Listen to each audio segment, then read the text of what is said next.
අද ලෝකයේ පවතින බලශක්ති අර්බුදය හා බලශක්ති නිෂ්පාදනයට වැයවන අධික පිරිවැය නිසා වර්තමානයේදී බොහෝ දෙනෙක් කතා කරන මාතෘකාවක් තමයි විදුලි සැපයුම සම්පූර්ණයෙන්ම රිනියුවබල් එනර්ජි. එහෙමත් නැතිනම් පුනර්ජනනීය බලශක්ති වලින් දෙන්න පුළුවන්ද කියන එක. අපේ රටේ විදුලි සැපයුම 100%ක්ම රිනියුවබල් එනර්ජි වලින් සපයන්න පුළුවන්ද?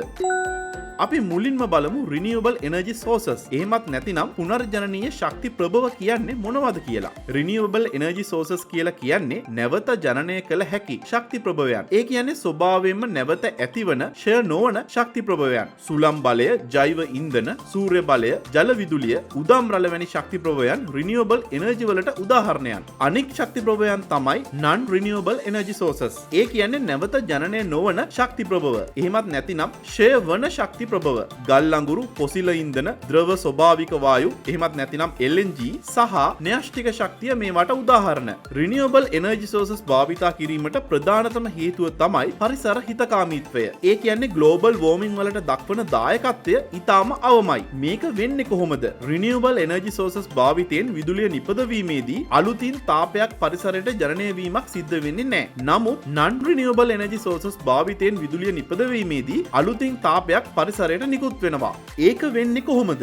non renewable energy sources වල ශක්තිය රසායනික හෝ න්‍යෂ්ටික ශක්තිය විදිහට තමයි තැන්පත් වෙලා තියෙන්නේ. මේ ගබඩා වෙලා තියෙන ශක්තිය අලුතින් තාප ශක්තිය ලෙස ලබාගෙන විදුලිය නිපදවීමට හෝ වෙනත් කටයුතු වලට භාවිතා කිරීම තමයි සිද්ධ වෙන්නේ.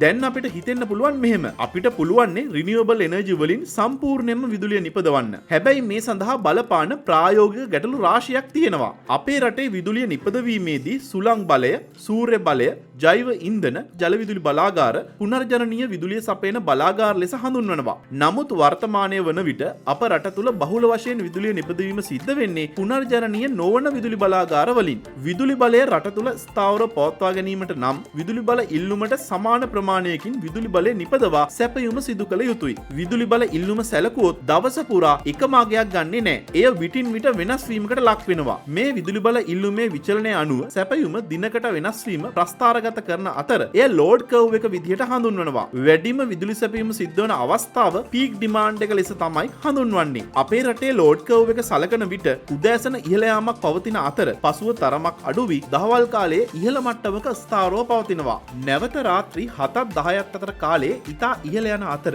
එම කාලය අතරදී උපරිම ඉල්ලුමක් නැතිනම් පීක් ඩිමාන්ඩ් එක ඇති වෙනවා. පසුව ක්‍රමයෙන් ඉල්ලුම අඩු වී මධ්‍යම රාත්‍රියේ සිට පසුදා පාන්දර දක්වා අවම ඉල්ලුමක් තමයි පවතින්නේ. මේ කාලයේ පවතින මෙම අවම ඉල්ලුම බේස් ලෝඩ් එක කියලා තමයි හඳුන්වන්නේ.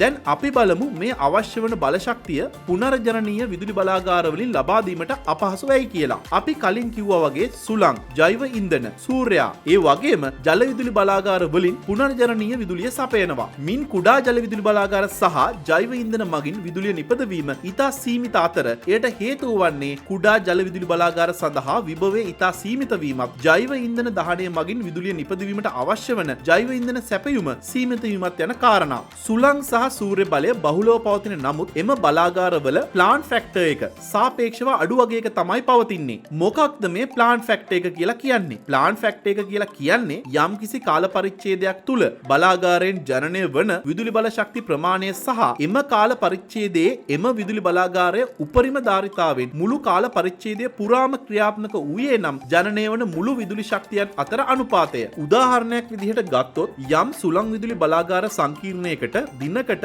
මෙගාවොට් 10ක ධාරිතාවයක් තියෙනවා නම් එය වසරේ සෑම දිනකම සෑම මොහොතකම මෙගාවොට් 10ක ධාරිතාවයකින් විදුලිය නිපදවන්නේ නැහැ. සුළං විදුලි බලාගාරවල උත්පාදනය වන විදුලි ඒකක ප්‍රමාණය සුළං ප්‍රවාහවල තත්ත්වය අනුව විචලනය වෙනවා. සූර්ය විදුලි බල උත්පාදනය සැලකුවොත් ජනනය වන විදුලි ඒකක ප්‍රමාණය සූර්යාලෝකයේ පතනය වීමේ වෙනස්කම මත විචලනය වීමකට ලක් වෙනවා. ඒ වගේම අපි කලින් කිව්ව පීක් ඩිමාන්ඩ් එක රාත්‍රී කාලයේදී ඇතිවන නිසා ඒ අවශ්‍යතාවය සපුරාලන්න සූර්ය බලයෙන් සපයන විදුලියට නොහැකි වෙනවා. විශාල ජල විදුලි බලාගාර වලට නම් ස්ථාවර විදුලි සැපයුමක් ඉක්මනින් ලබා දීමට හැකියාවක් තියෙනවා. නමුත් වර්තමානයේදී රටේ විදුලි ඉල්ලුම විශාල ලෙස ඉහළ ගිහිල්ලායි තියෙන්නේ. ඒ වගේම විශාල ජල විදුලි බලාගාර ඉදි කළ හැකි සියලුම ස්ථානවල වගේ ඉදි කරලායි තියෙන්නේ. ඉතින් රටේ දැන් පවතින විදුලි ඉල්ලුමට ජල විදුලි බලාගාර වලින් නිපද වෙන විදුලි බලය කොහෙත්ම ප්‍රමාණවත් වෙන්නේ නැහැ. ඒ වගේම කාලගුණික තත්ත්වය අනුව සිදුවන වර්ෂාපතනයේ විචලනය නිසා ජලාශවල ජල මට්ටම් වෙනස් වීමකට ලක් වෙනවා. මේ හේතුව නිසා ජල විදුලි බලාගාරවල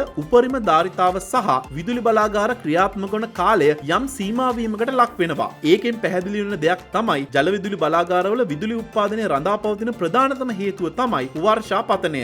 විදුලි බල සැපයුමක් සැලකුවහොත් බේස් ලෝඩ් එකක් පැවතීම අත්‍යවශ්‍ය කරුණක්. බේස් ලෝඩ් එකක් කියලා කියන්නේ විදුලි බල සැපයුමක් දවසක් පුරාවට තිබිය යුතු ස්ථාවර අගය. ඒත් මේ ආකාරයට විචලනය වන විදුලි සැපයුම් ප්‍රභව නිසා බේස් ලෝඩ් එක සැපයීම ප්‍රායෝගිකව ඉතාමත් අපහසු කාර්යයක්. මෙය විදුලි සැපයුමේ ස්ථාවරත්වයටද බලපානවා. නමුත් තාප විදුලි බලාගාර සැලකුවොතින් එමගින් ස්ථාවර ලෙස අපහසුතාවයකින් තොරව බේස් ලෝඩ් එක සැපයීමේ හැකියාවක් පවතිනවා. තවත් කාරණයක් තමයි අපේ රටේ ලෝඩ් කර්ව් එකේ සිදුවන ඉක්මන් විශාල විචලනය. මේ පවතින ඉල්ලුමේ හැටියට එය පාලනය කිරීමට ඉක්මනින් විශාල ලෙස සැපයුම වෙනස් කළ හැකි විදුලි බලාගාර අවශ්‍ය වෙනවා. එය සුළං සූර්ය විදුලි බලාගාර මගින් සිදු කිරීම ප්‍රායෝගිකව අපහසු කටයුත්තක්. මෙය පාලනය කිරීමට යෝග්‍ය වන්නේ ජල විදුලි බලාගාර හෝ ඩීසල් විදුලි බලාගාරයි. දැන් ඔයාලට පැහැදිලි වෙනවා ඇති පුනර්ජනනීය විදුලි බල උත්පාදනයේ මගින් 100% විදුලි සැපයුම ප්‍රායෝගිකව කරන්න බෑ කියන එක. ඉතින් පුනර්ජනනීය විදුලි උත්පාදනයේ වඩාත්ම යෝග්‍ය වන්නේ අනෙකුත් විදුලි බලාගාරයන් සමගින් සිදු කිරීම තමයි.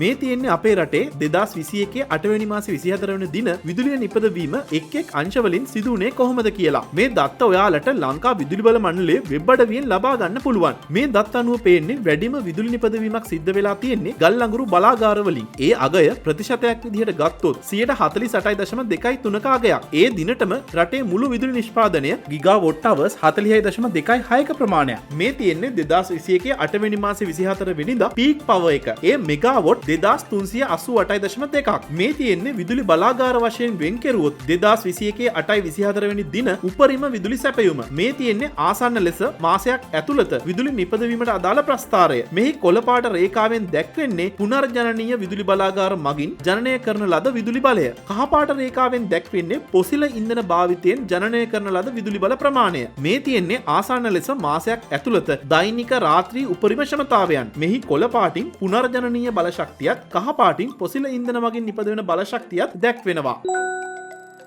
ඉතින් මේ වගේ තවත් වීඩියෝවක් සමග අපි නැවත හමුවෙමු. ඔයාලා දන්න දේවලුත් පහලින් කමෙන්ට් කරන්න. අපේ channel එක subscribe කරන්න. අපේ FB page එකේ FB group එකේ link පහලින් දාලා තියෙනවා. අපිත් සමග එකතු වන්න. ඔයාලගේ දැනුම හැමෝමත් එක්ක බෙදා ගන්න.